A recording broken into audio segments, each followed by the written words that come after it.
Recent public polling in Russia suggests at first glance that President Putin has a big problem.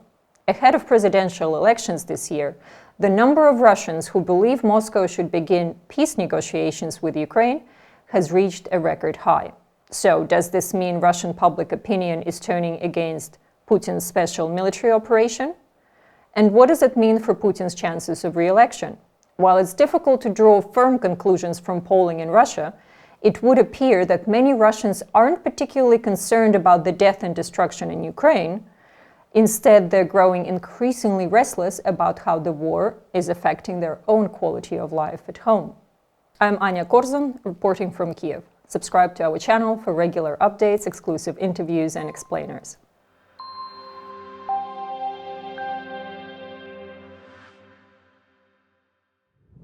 First of all, it needs to be noted that any polling conducted in an authoritarian state like Russia is notoriously unreliable, and any firm conclusions should be treated with caution. Since the launch of the full-scale invasion, the Kremlin introduced laws making it illegal to criticize the country's armed forces. Yet, despite this, a number of informative trends can be observed from recent polls. A Levada poll conducted in November found that 57% of Russians believe that peace negotiations should begin, a record high. Another, conducted in October by Chronicles, found 40% respondents would support the decision to withdraw without reaching goals of the war. On the face of it, this would appear to suggest discontent in Russian society is actually quite high, but there is a twist.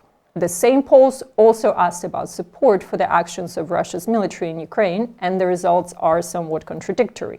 For example, the Levada poll found a massive 74% of people support the actions of the Russian armed forces in Ukraine, with a growing number of respondents, 66%, saying the war is going smoothly. The Chronicles poll found a majority, 52%, supported the special military operation.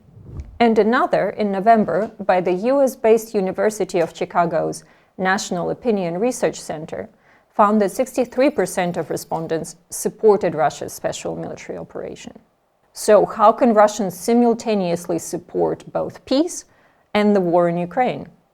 One theory is that the Russian public is not necessarily against the war, but rather how the war affects them directly. All of the polls found only a minority of people could be classed as pro-war fanatics. For example, those who oppose a full withdrawal of Russian troops before all of Putin's stated goals in Ukraine have been achieved. As pro-Kremlin politician and pollster Valery Fedorov said recently, the majority of Russians do not want to seize Kyiv or Odessa. If it was up to them whether to start the special military operation, they probably would not have done it. But since the situation has already developed this way, we must win. And that's why they're for Russia, for the army, and for Putin. A well-documented lack of public support for mobilization and low enlistment rates could be an indicator of indifference towards the war. Russians might support the war when asked, but they don't want to sacrifice themselves for it. As we've discussed in a previous video, there are increasing calls from the wives and relatives of mobilized soldiers for immediate demobilization of their loved ones. Then there is the economic hardships caused by the war. The cost of foodstuffs is soaring, with egg prices, for example, up by over 37% in some cities in December. As Russia expert Mark Galeotti wrote recently, for so long, Putin's rhetoric has been, you stay out of politics and your quality of life will improve bit by bit, year by year, and your children will live a better life than you. Now that deal has been broken. There is more of a sense of long-term pessimism. So a desire for peace negotiations could be fueled by factors like these, rather than by a desire to end fighting and continued occupation of Ukraine. As noted recently by Vladimir Milov, Vice President for International Advocacy at the Free Russia Foundation, all of this is particularly bad news for Putin. Milov concludes, Putin understands the mood in Russia better than many Western commentators, and he appears to sense a declining public appetite for the invasion he unleashed almost 2 years ago. If this trend continues, it could further constrain Putin and his actions. But Putin might still have one trick up his sleeve.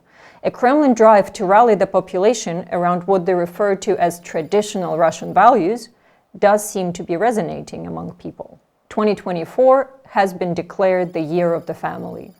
We'll examine this topic in a future video. And that's all for today. Thanks for watching. Don't forget to subscribe to our channel, leave us a like and a comment, and I will see you next time.